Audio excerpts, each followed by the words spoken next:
একটা সম্পর্কের শুরুতে প্রথম প্রথম প্রচুর সময় দেবে। শুয়ে থাকতে, বসে থাকতে, ঘুমকে নষ্ট করে হলেও দিন রাত সময় দেবে। কেউ কাউকে সময় দেওয়ার জন্য বলে দিতে হবে না। এভাবে পরস্পরের মধ্যে অনেক কথা হবে, হাজারো কথা হবে। তারপর আস্তে আস্তে কথা বলা ফুরিয়ে যাবে, ব্যস্ততাও বেড়ে যাবে। লম্বা লম্বা রচনা টাইপের মেসেজ থেকে খুব শর্টকাট হ্যাঁ হুঁ নাতেই সীমাবদ্ধ থাকবে দুজনের কনভারসেশন।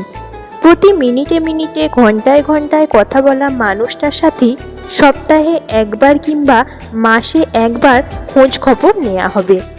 রাত জেগে কথা বলার অভ্যেস এক পক্ষকে দারুণ পীড়া দেবে।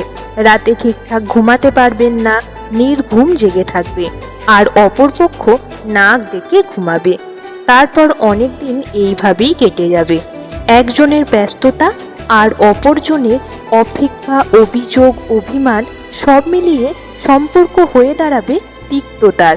এক পক্ষ মুক্তি চাইবে, অপরপক্ষ আগলে রাখতে ব্যাকুল হয়ে যাবে।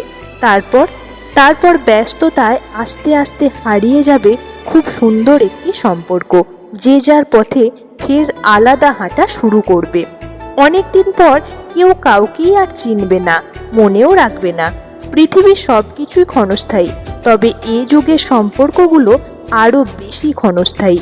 সম্পর্ক মনের মতো না হলেই মানুষ মুক্তি চায়, হাঁপ ছেড়ে বাঁচতে চায়।